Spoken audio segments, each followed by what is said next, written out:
We are live. All right.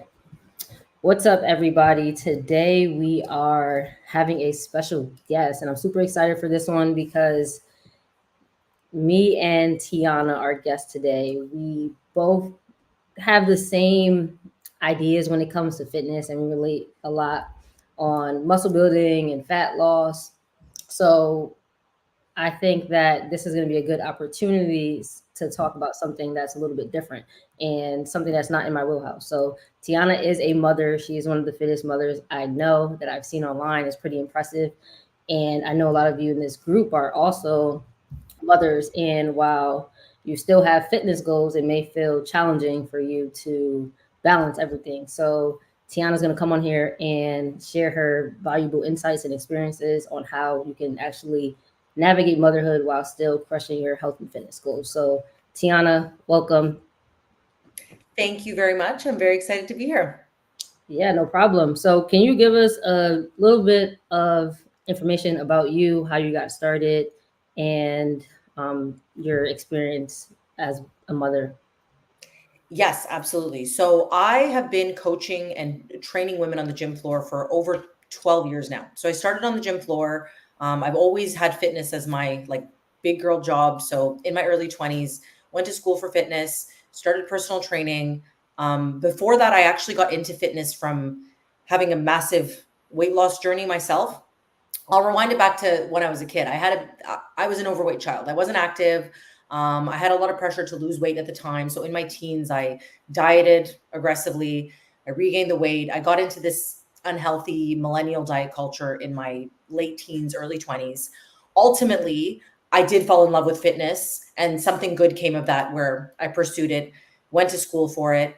I was training women pretty much from the get go on the gym floor. So I zeroed in on working with women. I found that I could relate to them the most. And I really love the process of helping clients in person. And ultimately, I transitioned to online coaching when I had my second because I wanted more time with my kids, but also I wanted to provide my clients with a well rounded plan and experience pertaining to the goals they wanted, which is primarily related to their body composition. So that's what I do. I help women lose body fat, build muscle, get in great shape. And since becoming a mom, I've niched that down even further to helping moms. So that's what brought me to where I am today. Okay, when you were before you transitioned to online coaching and you were in the gym, how did you manage your nutrition then? And then when you started to have kids and transition to online, how did that change if it did? And how did you adjust? That's such a good question because things change so much for me based on having kids and life circumstances. So, between the time of when I started getting into fitness, I was definitely under eating and I wasn't really fueling myself like an athlete.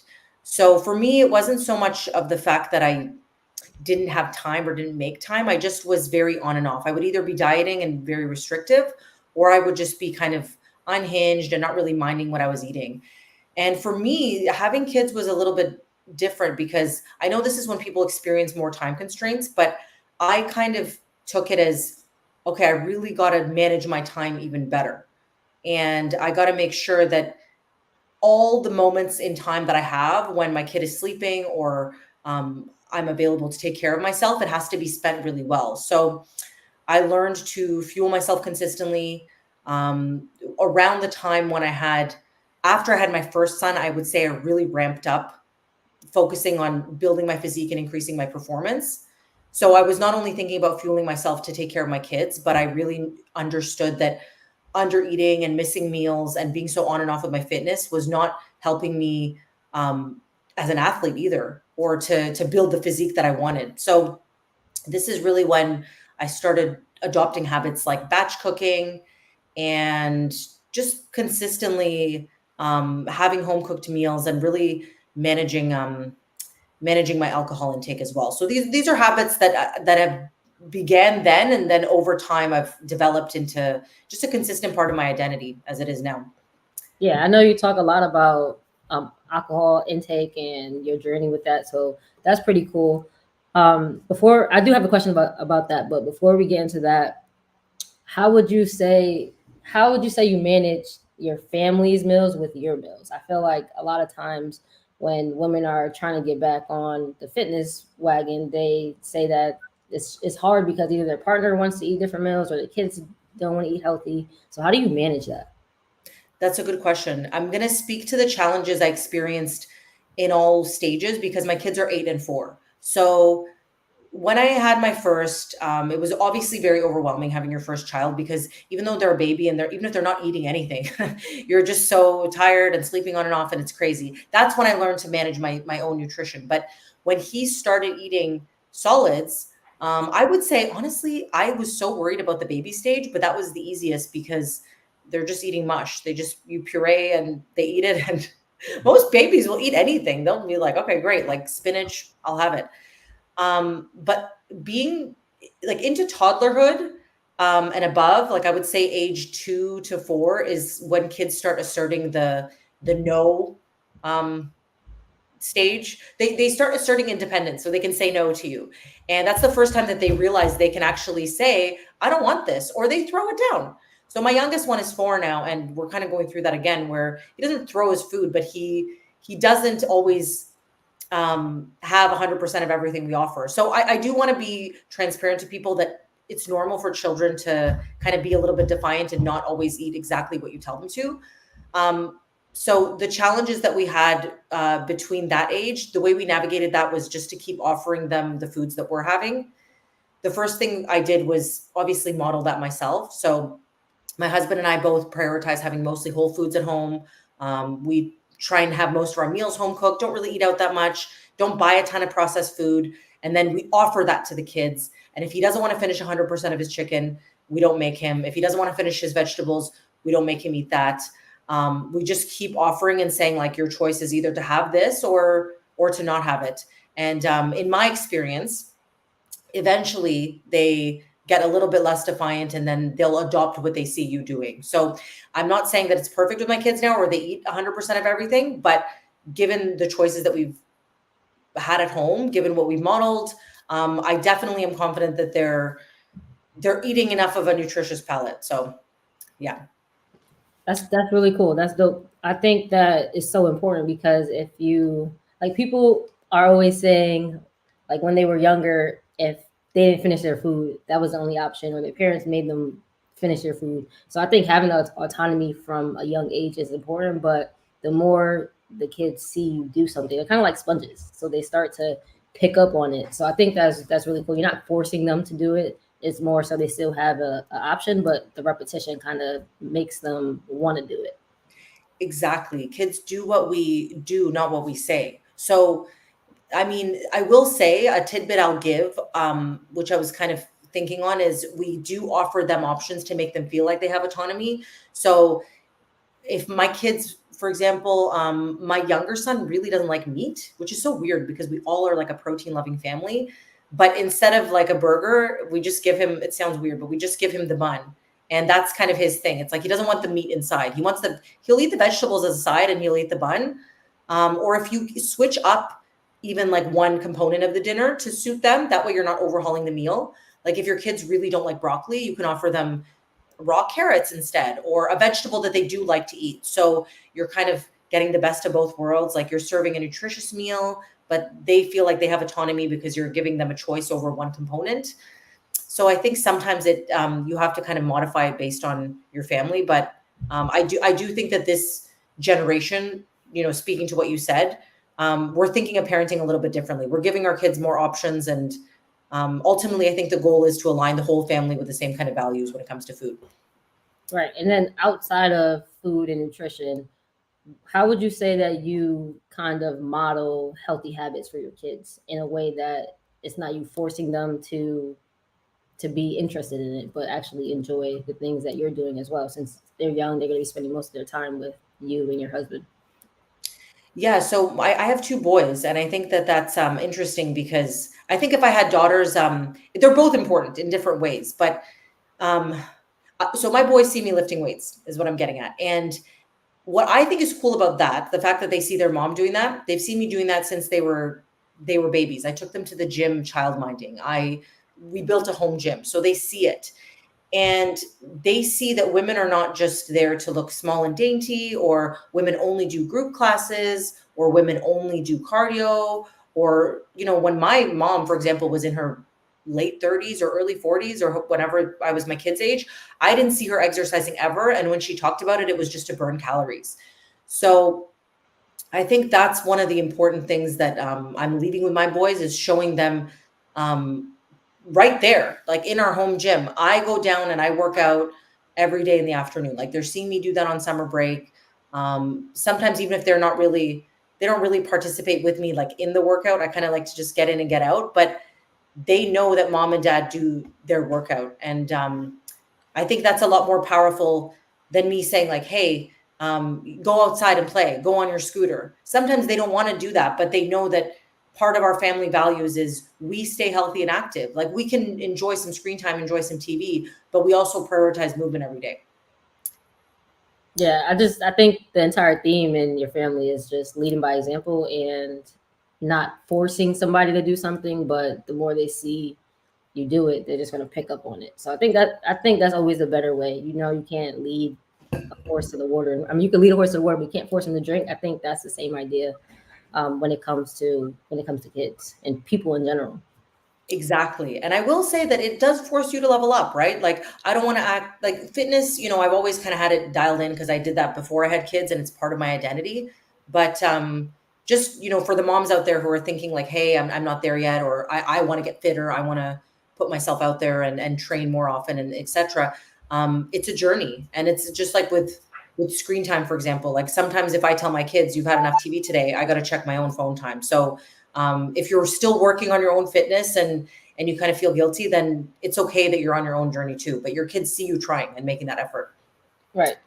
You spoke about having a home gym.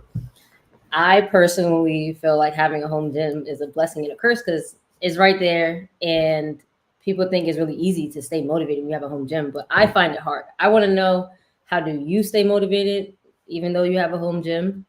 And also on the days and times where life gets really busy with your kids, how do you stay disciplined, motivated, and keep going despite feeling exhausted or however you may be feeling? Yeah, that's an excellent point with the home gym. I agree that I never was a home gym person.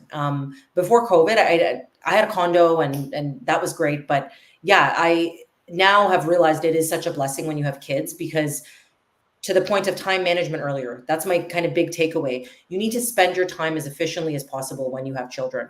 And the days when I'm not motivated or, don't feel like it, it's so much easier to just go even in your pajamas or, just barefoot workout downstairs, which, you might agree that's actually better to strengthen your muscles in your feet. But anyway, yeah, you just remove the barrier to getting into that workout. And I think that's really big when it comes to being motivated and disciplined.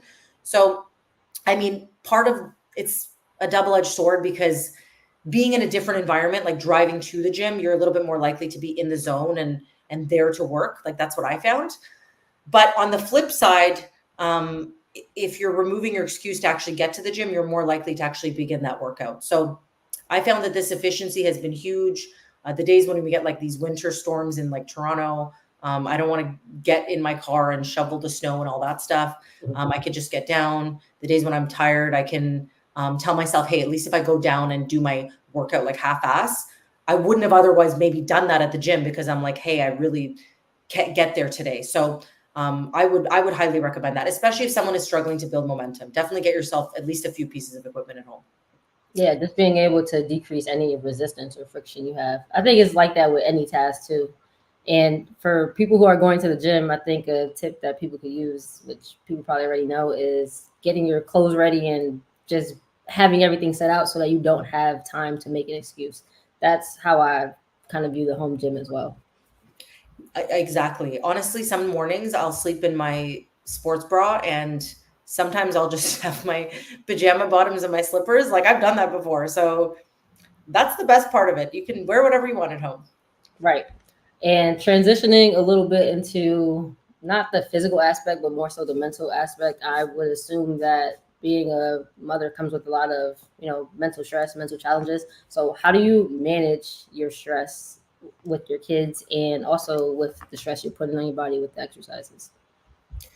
So this is where I really reflected on this, and I am someone who is very go, go, go and kind of tightly wound naturally.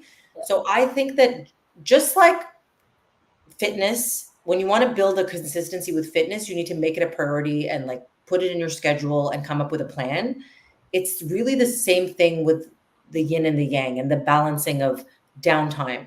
So for me, even family time, transitioning from, I'm sure you can relate to this, but being an entrepreneur to finishing your workday when you're working from home is, I have to schedule that in. I have to make those boundaries. So it's the same thing with turning my screens off, getting outside for a walk, an unplugged walk, going to bed at a certain time every night.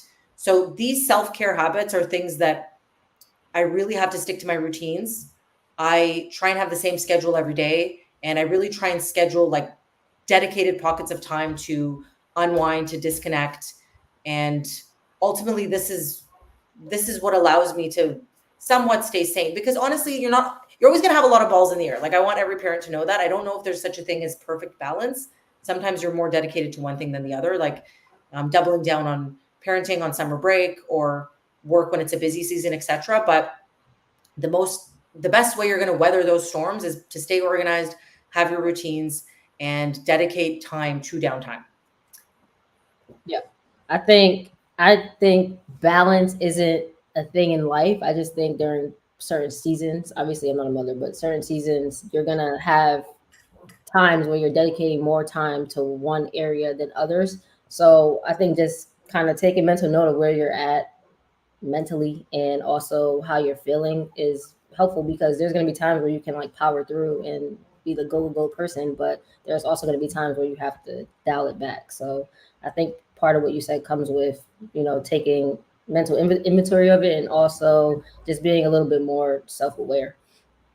I think one thing I will add too is what I see a lot of women, what moms come to me with is they do pour so much of that go, go, go into only their kids and their kids' activities and the kids' sports and the family vacations. And that's where, to your point, they got to learn to tip the scales to themselves as well. So that's one tidbit I will give, that self-care is not selfish, and dedicating time to your fitness, your health, your nutrition, how you feel and how you look even is totally okay. And sometimes that's your season.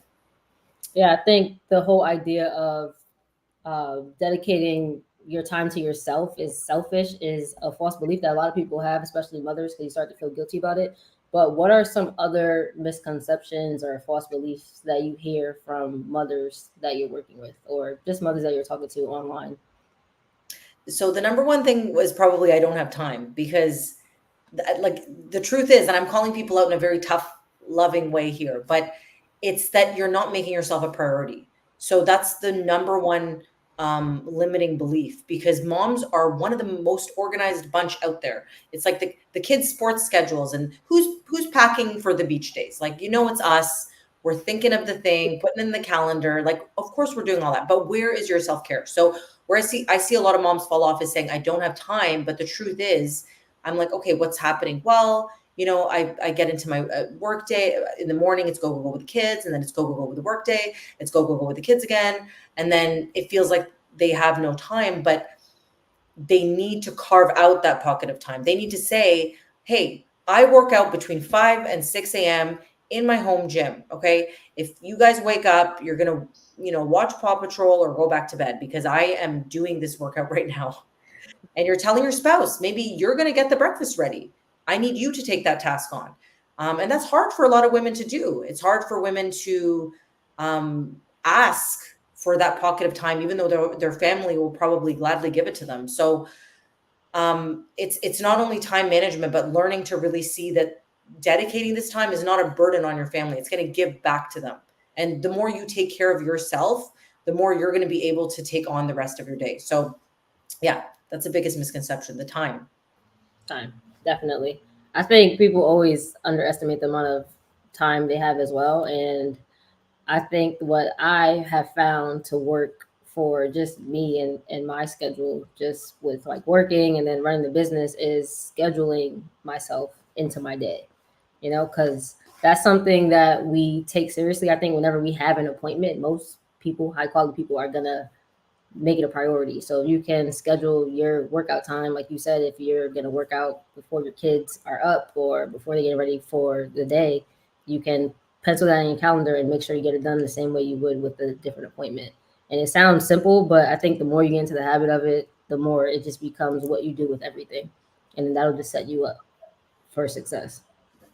100%. I love that you said that too. The scheduling and front loading is one tip I'll give too, because if you're building a new habit, it's just more likely to get like kind of tossed if it's at the end of the day. So you don't need to work out first thing in the morning as if it's a special time that's going to give you more muscle and better results. But if you are just starting this out, I would recommend that because it's setting the tone for your day and you're getting it done and you're checking it off. Yeah. So I think we gave a lot of, well, you gave a lot of tips so far, but what would you say are the top 3 strategies that you would recommend a mother focus on to either maintain their fitness as they're going through motherhood or even embark on a fitness journey? Okay, so I wanted to make sure I had these written down, so I had them noted. So building a home gym, what we covered, I think that's really important. Removes the barrier, like you said, removes the friction, reduce your time, and your kids see you working out. So that's really important. And then also getting your kids involved with training and with cooking, especially early on, especially if your kids are young. Like, I let my young son, again, sometimes I like that to be my me time, but if he comes in and he's kind of playing with the equipment, then I let him because he's a part of what I'm doing and it makes him feel like he's welcome in this space. And then if you're trying to change your family's eating habits, get your kids to pick out some groceries and pick out a funky looking vegetable, right? Like get them to chop something with like a Montessori device, or depending on their age, they can actually help you with prepping, and they're going to feel like this is something that they want to experience too. And finally, this is an important one, is to set goals for yourself or set new goals for yourself. So it's easy for moms, again, to kind of push themselves as like, I'm kind of making time for my workouts. And some people are just kind of trucking along, but it's okay to set higher standards, higher goals for yourself. Really make fitness like your thing. Like, I think that's a really powerful thing to do, is to just have that as your special self-care thing that you do. Right. I like all 3 of those. I agree wholeheartedly. I actually asked my Facebook audience for any questions they have for you, and we got a couple. So you ready for them? I'm ready. All right. So somebody asked, how much of a disadvantage is it if I only work out 2 days a week instead of 3 due to life balance? Well, something is always better than nothing, but 2 days a week, you can also make significant strength and muscle gains. And I mean, I'd love your opinion on this too, but I've certainly worked with clients who, if they are able to stay consistent and dedicate the right intensity and consistently like get feedback on their form and they're consistently improving, they can make amazing results in 2 days a week. It's better to stay consistent with 2 days and like rock those and crush them and improve than it is to have 4 on the calendar and only do half of them some of the time. Right. I agree. I think it all comes down to how your program is laid out, like based on your goals, because you can take any split and make it very effective for what somebody wants to do as long as you're hitting certain criteria. So I think 2 days a week is a good amount of time to be efficient and also still see progress. But I think the stuff you talked about in terms of nutrition is going to be even more important when you're only working out 2 days a week. It's always important, but I think with the 2 times a week frequency, the nutrition really has to be dialed in. Yes, you're so right. And again, depending on their goal too, especially if it's fat loss, 100%. And yeah, if like what people don't realize is we reverse engineer their goals, right? As coaches, it's like, this is what your goal is. This is how many days you have. We'll fit it in. Right. Next one. So I'm going to combine these 2 questions. They're about sleep. One person asked, how does a mom get good sleep? My body is currently stressed and my progress is slower because I don't get enough sleep no matter how hard I try with the children. And then somebody asked, what's more important when sleep deprived, getting sleep or hitting the gym? Sometimes it's really a either or. It's such a good question. So there's always an ideal scenario and then there's reality, right? So I think that's important to recognize. I think that first you have to give your best shot at optimizing your sleep. And then, even then it still might not be 100% because you have external factors like children waking up and things like that. But I think that for most people, there's a lot of room to clean up their sleep hygiene, especially when it comes to nighttime. So one tidbit that I've done that's helped me a lot is to sleep when my kids go to bed. I know that sounds crazy and people might think, but that's my me time. But hear me out. Transition your me time to early in the morning before your kids wake up. Get on the cycle of, like, let's say they're sleeping. I go to bed at 9 o'clock and I wake up at 5 in the morning and I have 2 hours of quiet, like, time, hot coffee. I'm not chasing the day. So maybe that won't work for 100% of people, but I would recommend trying that. If anything, set an alarm at bedtime to go to bed earlier and just try and do your best to get as many quality sleep hours as possible. Optimize your sleep environment, sleep in a cool room, and just try not to be, doom scrolling or working late at night. Like, do your very best. Now, if your kids are coming into your bed, if your kids are waking up multiple times, if you're nursing your kids still, you have really young kids, etc., then at least if the sleep that you are getting is better quality, like if you optimize that sleep environment, then again, this is where the reality and ideal scenario kind of are at a crossroads, because yes, it would be ideal to get 8 hours of uninterrupted sleep, but at least if you get better quality sleep and like a longer stretch at the beginning, that's going to be more optimal. And then with regards to like training when fatigued, I know no one likes this answer, but it really depends. So if it's a one-off, if you're like, hey, I really didn't have a great night of sleep, I was tossing and turning, I would say, like, just get the session in and build that consistency, even if it's not your best workout. But it's a symptom of a greater issue if you're consistently not sleeping well. So by the way that this question is, I think it's I would consider, again, if the issue is like, I got to cut my sleep short to train early in the morning, I would try backloading the time that you're sleeping at night so that you're both able to get to sleep earlier enough that you're getting a full stretch of sleep, and then you're training earlier in the morning. So I think a lot can be solved with just shifting your sleep schedule earlier. Yeah, I agree. I agree with everything you say. I feel like we agree on most things. So last question from somebody is how to eat enough to keep up with milk supply but not circumvent weight loss. Yeah, that's a good question. So with a breastfeeding mom, you're going to have a higher metabolism because it takes more energy to produce milk.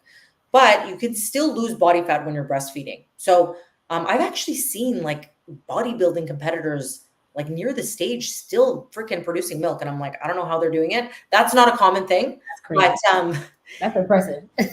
I know. I'm like, where are they getting it from? Like, you're like 10% body fat.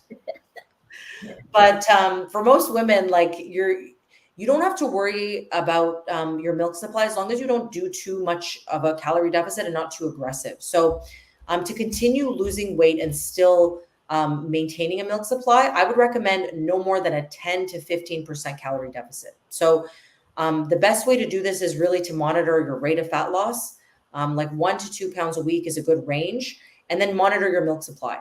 So if you're gradually decreasing your calorie intake and seeing what rate you're losing body fat, for most women, they're going to be just fine. If you want to crash diet and all of a sudden you're cutting your food in half, that's typically when you'll notice your milk supply take a hit. So slow and steady is really the name of the game. Right. I agree. I would also say, just for, even if you're not nursing right now, I think just slow and steady in terms of the calorie deficit, taking week by week and seeing like how your body is responding is the best way to go. And it's more sustainable too. And you can know what's working, what's not, and then make adjustments from there. So I think the main point for everybody is just to, do something that's more sustainable and not go extreme. Don't go 0 to 100 and start slashing your calories in half, trying to lose weight quick. 100%. All right, Tiana, how can people find you? I feel like you dropped a ton of great tips here, and I think that everybody that's watching this should definitely go and follow you wherever you are on social media. So can you share that? Absolutely. Thank you. So the best place to find me is at Coach Tiana Daly on Instagram. I'm most active there. I post stuff pretty much every day, so you can catch more tidbits like this. And then what's your Facebook group? I'll tag it as well. Oh, awesome. Yeah. I go live in there as well once a week. So it's strength training and muscle building for women with Coach T. Perfect. So I heard Tiana, go and follow her, join her group. And if you have any more questions about balancing motherhood and fitness, feel free to message her. Awesome. Thank you so much, Kiani. This was awesome. No problem. All right. Bye, guys. Bye.